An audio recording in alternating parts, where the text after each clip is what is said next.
Hey everyone, welcome back. I'm Michael and we're going to be getting right back into some more Reddit stories. If you enjoy the video, make sure to leave a like and subscribe. Now, without further ado, let's begin. This story was posted by a deleted user in the AITAH subreddit. The post is titled AITAH for refusing to help my GF after she cheated on me. Here's the deal. I was in a relationship with my girlfriend for about 2 years. I thought things were going well until I found out she cheated on me with some loser from her workplace. Honestly, this guy isn't even in my league. Like, I'm not trying to sound arrogant, but I put in the effort, got a decent job, workouts, and I'm not a complete mess. When I confronted her about it, she broke down and claimed it was a one-time mistake. But I mean, come on, who does that? She said it was a moment of weakness and begged for forgiveness. I was furious, but for some reason, I let her talk me into going to couples therapy. Fast forward a few weeks and I thought maybe we could work things out. But every time we had a session, she would bring up how I need to communicate better or be more romantic. Seriously, the whole time I'm sitting there thinking, you cheated on me and I'm the one who needs to change.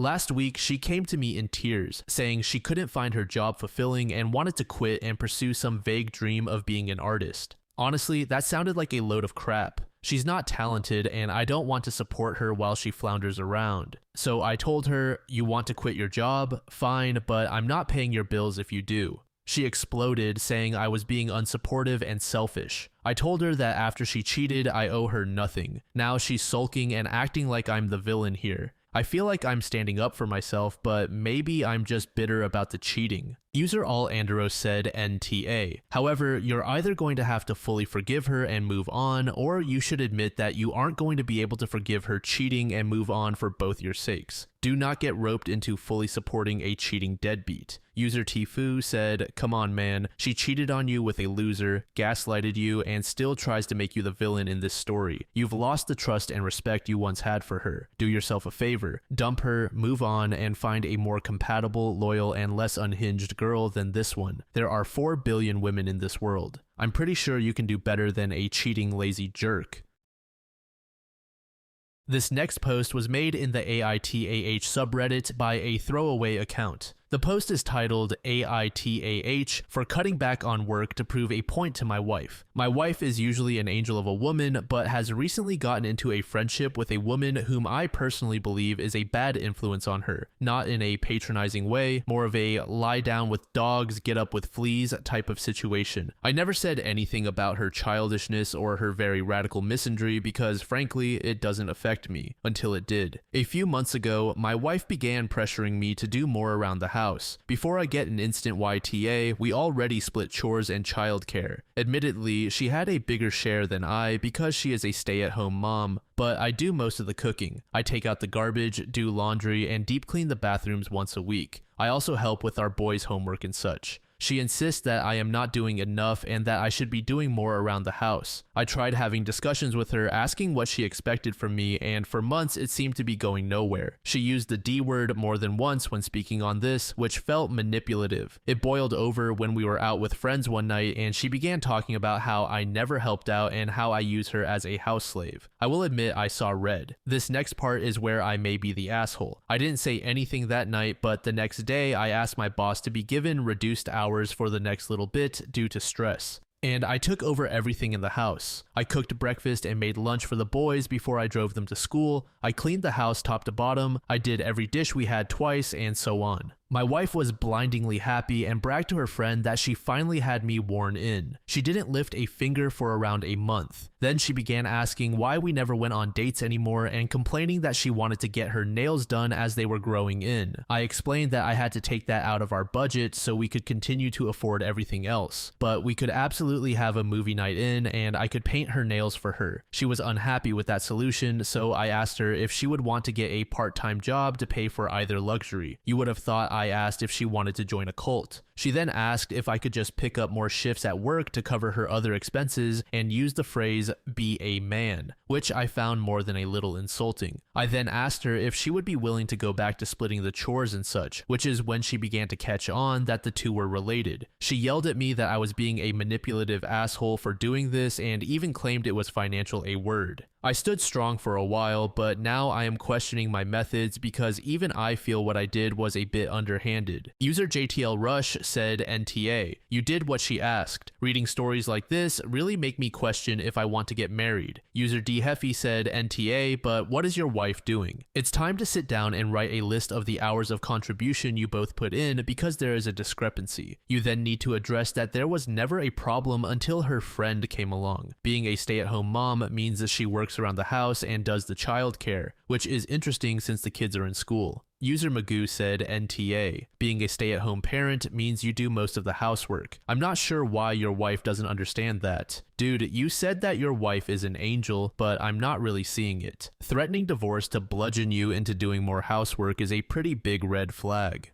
Update. See my profile for details. I was driving my wife to the rehabilitation center we decided on. On the way, she was screaming at me about how she couldn't believe I was humiliating her by explaining what was happening to the boys and making her message her dealer or friend that they would not be hanging out or using together anymore. She said she didn't want to go and called me a controlling monster. She claimed that threatening her with divorce and taking primary custody of the boys was too far and that I was insane. I just took it and took it and took it until I finally couldn't anymore. Then I screamed at her. I yelled that the woman I met would have rather died than have a pillhead junkie around her sons and how she disgusted me. I told her that I didn't know if she realized how much I was considering leaving her. Not because of the addiction, but because of the way she was acting, as if she hadn't brought drugs into our home, around me, and around our boys. I said I was beginning to hate her for doing that. She was becoming exactly what she always cried about her mother being, and that she was lucky I was here to see it before what happened to her happened to her goddamn sons. It makes me sick to say this, but watching it sink in just how far she had spiraled felt good. Watching her realize that her actions have consequences was nice. She yelled a few more times that I was an abusive asshole or whatever, but she was still crying, so I felt her heart wasn't in it. I plan on speaking to a lawyer. I don't want to divorce her, but I don't know how healthy our relationship could possibly be after this. I know yelling like that was wrong, but I don't feel bad. And that is the part that makes me think maybe I shouldn't be married to her anymore, for her sake and my own. I don't know what else to do, and I'm so pissed that she detonated C4 in every aspect of our life. Update 2. Before you read, please know this is a vent post. I normally would never be like this, but I am beyond upset and need to get this poison out of my head before I go anywhere else with it. She was cheating. The drug-dealing friend sent me videos of her dancing and grinding on this ugly hick-looking bastard. I am absolutely devastated. The boys are staying with my mother for a few days and I'm taking the next week off work. I am so done. I have never been this angry in my life. She was so smug sending it saying, in case you don't realize you're replaceable to her. Well, the free ride stops here. I hope she can get on Medicaid for her Suboxone. I'm done. I saved the video immediately and I'm going to see a lawyer as soon as possible. I can't tell anyone yet because I want to handle this properly. I'm thankful as hell that my parents insisted on a prenup with what I at the time thought was an inhumane cheating clause. I've never been cheated on before and I feel like tearing my hair out. I genuinely never thought she would turn out to be such a scummy piece of work. I cannot handle this. I am not physically able to cope with it. I haven't been able to keep food down, and I drank for the first time in over a decade last night. Then I woke up and had to pour the rest down the drain because I am about to spiral and my boys don't need both mom and dad in rehab right now. I am so close to losing my mind. Also, believe what you want, but please stop sending me private messages about how I should take down the posts or that posting about my personal relationship with my wife is wrong. Leave me be. It will not work. This is the only place I can talk about this stuff.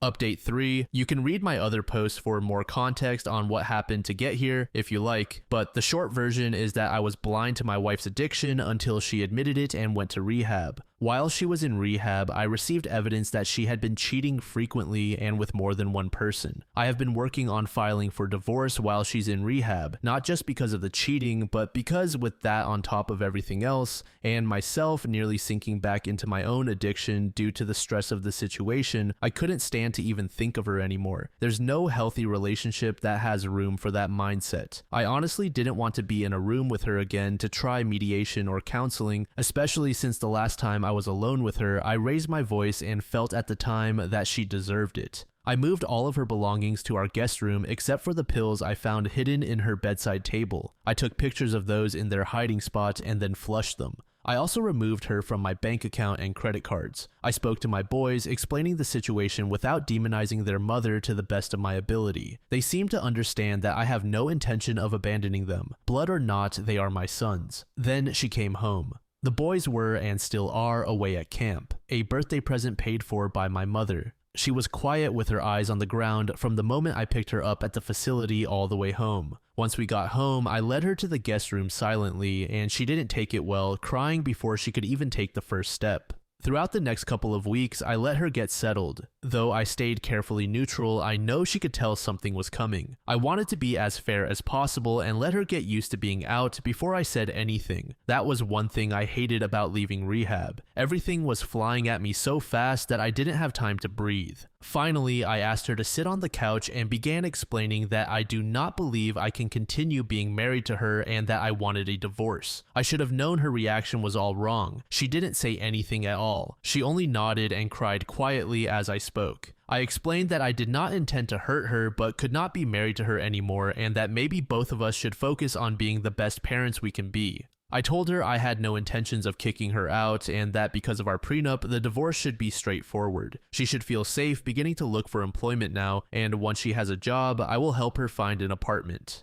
At this point, she stood up and walked to her room. I let her go because I thought she must have been overwhelmed and that this talk could wait. She didn't come out at dinner time, and I weighed whether I should leave her alone or not. Eventually, I decided to knock on the door and ask if she was hungry. Long story short, she had somehow smuggled pills into my house and had an overdose. She was dead for several minutes in the ambulance and is now in a medically induced coma because the doctors aren't sure exactly how much damage has been done to her brain. I feel like an absolute monster, like I am scum of the earth. Like I should have just said nothing. Like I should have just dealt with it, just held it in and stayed. I am responsible for this and it kills me. While I may not have the same love for her as before, I do feel very sorry for everything she's been through. It's killing me. I haven't told my sons yet, and I'm debating waiting until they're back from camp so they can have a little more time without this weighing on their minds on top of everything else. I apologize for any grammar issues. I don't have the energy to edit this, but wanted to get this off my chest.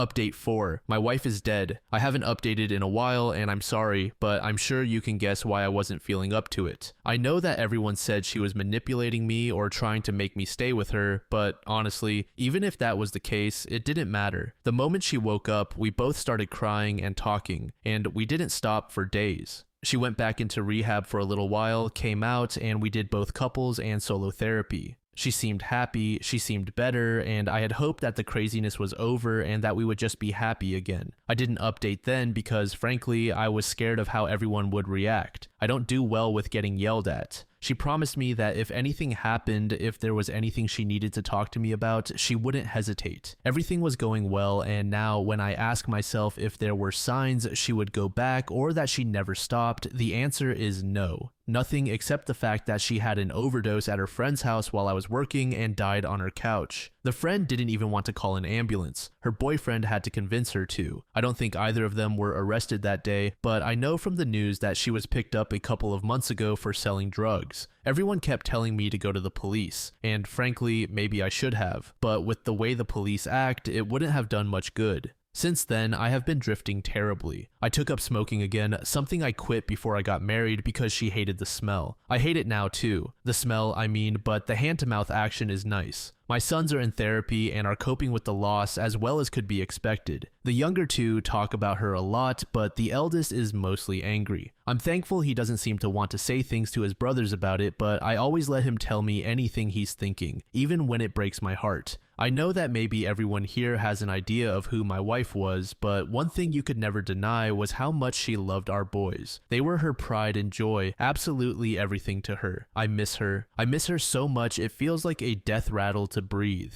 There's never music when I get home anymore, and I hate it. I hate the quiet so much that some days before I go inside, I sit in the car and just cry because I know she won't be there. I haven't even been able to clean out her side of the bathroom yet. It hurts too much to think about getting rid of her perfume or her toothbrush. I haven't felt like writing for obvious reasons, but there's something that feels important now, so I will. Valentine's Day is tomorrow. On the way home from work recently, I caught myself calculating flower prices before I remembered that I have no one to give them to unless I put them on her grave. I remember being pissed off at how expensive roses were getting, and now that seems so silly. I just wanted to say, if you have someone you love, please cherish them. Do something extra nice for the person you love tomorrow, for my sake. Nothing crazy, but maybe you can dance around the living room to your song or read to each other something soft or good to let them know you're real and really there. I know that's so cliche and corny. If Alex were here now, she would actively bully me about it. But sadly, the old bastards were always right. Life is short. Isn't that a kick in the ass? Final update. Since my last post, I have been receiving many private messages, most of them incredibly kind, but a select few have been very cruel. Please stop saying my wife was better off dead, or that I somehow wanted this, or worse, hoped for it. I love my wife. I know that I made some truly terrible decisions and said things I did not mean, but if you think that at any point I wanted any harm to come to my wife, you're wrong. Truthfully, I don't know if I am capable of moving past what has happened, and your cruelty does not help me think otherwise. If you hate me enough to insinuate that I killed my wife indirectly, or that she somehow deserved to die because of bad decisions she made while in active addiction, please just leave me alone. Please. To the kind people who have private messaged me, some of whom I've had lovely discussions with, thank you for your words and advice. Honestly, just knowing that so many people care about my family is touching to the point of tears.